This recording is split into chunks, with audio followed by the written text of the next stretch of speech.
जय श्री राम दोस्तों। मैं कल्याण भगत स्वागत करता हूं आपका अम्बे कल्याण चैनल पर।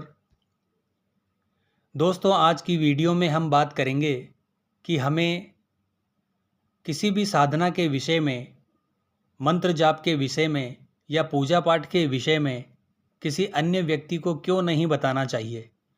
बहुत सारे साधक ऐसे हैं जिन्होंने साधना की और उनको बहुत अच्छे अनुभव भी हुए साधना के दौरान, और उसके बाद उन्होंने क्या किया दोस्तों, किसी जान पहचान के तांत्रिक या पंडित या जो भी उनको लगता था कि यह विद्वान है, मुझे इनसे बात करनी चाहिए इसके बारे में, और यह सारी चीज़ें उस साधक के द्वारा सामने वाले व्यक्ति को बता दी गई।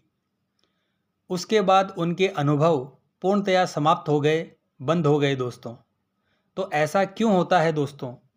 देखिए दोस्तों, एक बात मैं आपको बता दूं, यह जो समाज है इसमें सबसे बड़ी चीज़ होती है अहम, यानी स्वयं का अहंकार, कि हमारे अलावा और कोई होना ही नहीं चाहिए।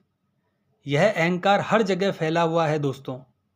तो कोई भी विद्वान, पंडित या कोई भी तांत्रिक वह कभी नहीं चाहेगा कि उसके क्षेत्र में उसके अलावा किसी अन्य व्यक्ति को, किसी को देवी देवता आ जाए या किसी के पास कोई शक्ति आ जाए, ताकि लोग उसको छोड़कर उस दूसरे व्यक्ति की तरफ हो जाए या दूसरे व्यक्ति के पास जाना शुरू कर दे। तो दोस्तों, यह लोग आपको अपवित्र कर देते हैं, और बहुत से लोग तो आपके देवी देवताओं को बांध देते हैं। बहुत से ऐसे लोग हैं जिन्हें यह महसूस होता था कि कोई देवीय शक्ति उनके साथ है, और उनको स्वप्न के माध्यम से पता चला कि देवीय शक्ति को बांध दिया गया है। तो यह होता क्या है दोस्तों? तो यह जो देवी देवता होते हैं, वास्तविकता में इनको नहीं बांधा जाता, बल्कि आपके शरीर में गंदगी भेज दी जाती है, मलिनता भेज दी जाती है।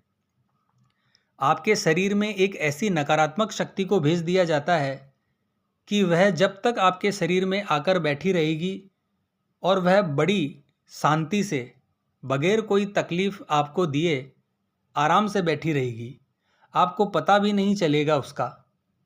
लेकिन उससे क्या होगा दोस्तों, आपके शरीर में या आपको जो भी देवी देवता का आभास होता था वह बंद हो जाएगा। यह बहुत बड़ी सच्चाई है दोस्तों।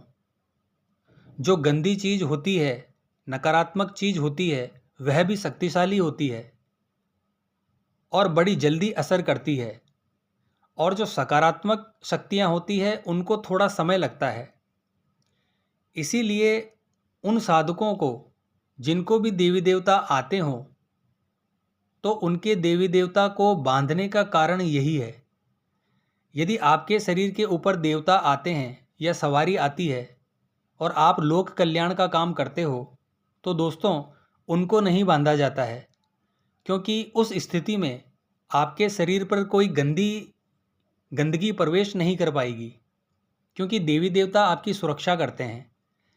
लेकिन जब व्यक्ति के साथ उसके शरीर पर सवारी नहीं आती है और वह शुरुआती दौर में होता है, तो देवी देवता जो उसको आभास कराते हैं साधना के शुरुआती दिनों में, उस स्थिति में आपके शरीर को गंदा किया जाता है, ताकि देवी देवता की शक्ति आपको ना मिल सके, सवारी आपको ना मिल सके। यह तांत्रिक प्रयोग द्वारा बहुत आसानी से हो जाता है, और फिर आपके शरीर पर देवी देवता का आना या सवारी का आना नहीं हो पाता, और जो आपको आभास हो रहे होते हैं वह भी बंद हो जाते हैं। दोस्तों, काउंसलिंग के दौरान बहुत से व्यक्तियों के साथ ऐसा देखने को मिला है।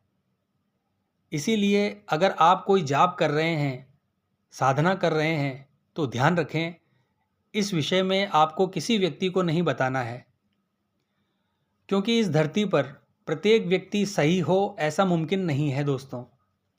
व्यक्ति बाहर से कुछ और होता है, अंदर से कुछ और होता है। आप जिस भी देवी देवता की साधना करते हैं, मंत्र जाप करते हैं, उन पर विश्वास रखिए। आप किसी भी देवी देवता की या शक्ति की साधना करते हैं तो आपको इनका साथ जरूर मिलता है दोस्तों, क्योंकि दोस्तों मेहनत का फल व्यक्ति को अवश्य मिलता है। जब आप साधना करते हैं तो आपको सिद्धियां मिलती है, पर आप गलती यही करते हैं कि आपके मन में संशय रहता है और आपके पास ज्ञान का अभाव होने के कारण आप किसी अन्य व्यक्ति से सारी बातें खुलकर कर लेते हैं। अगर आपके पास ज्ञान का अभाव है या आप इन चीज़ों को नहीं समझते हैं तो किसी अच्छे व्यक्ति, किसी अच्छे गुरु का चुनाव कीजिए। इसीलिए इस क्षेत्र में गुरु की आवश्यकता बहुत होती है दोस्तों। लेकिन इस चीज़ में आपको जल्दी नहीं करनी है, पेशेंस रखना है। तो आपको इस चीज़ का ध्यान रखना है, आप अगर किसी भी प्रकार का मंत्र जाप साधना करें तो इसे पूर्ण रूप से गुप्त रखें। देखिए दोस्तों, बहुत से लोगों का प्रश्न है कि हमने साधनाएं की लेकिन हम जो चाहते हैं वैसा नहीं होता है। तो दोस्तों, साधना क्षेत्र में ऐसा नहीं होता है। दिव्य शक्तियां आपका वही काम करेगी जिसमें आपका भला हो। आपके चाहने न चाहने से कुछ नहीं होता। अगर आपको कोई काम सही लग रहा है और आपके पास देवीय शक्ति है और उसको पता है कि इसमें आपका नुकसान होगा, तो वह यह काम आपको नहीं करने देगी। और जब आपका यह काम नहीं होगा तो आपको लगेगा कि मेरा काम तो हुआ ही नहीं। तो ऐसा नहीं होता है दोस्तों, इसके पीछे बहुत से कारण होते हैं। देवीय शक्तियाँ हमेशा आपके साथ रहती है और आपका हमेशा भला करने की कोशिश करती है ताकि आपका किसी प्रकार से नुकसान ना हो। जिस मार्ग पर आगे चलकर आपका नुकसान होगा उसमें दिव्य शक्तियाँ आपका साथ नहीं देती है, बल्कि उस मार्ग की ओर आपको ले जाएगी जहां आपका फायदा हो।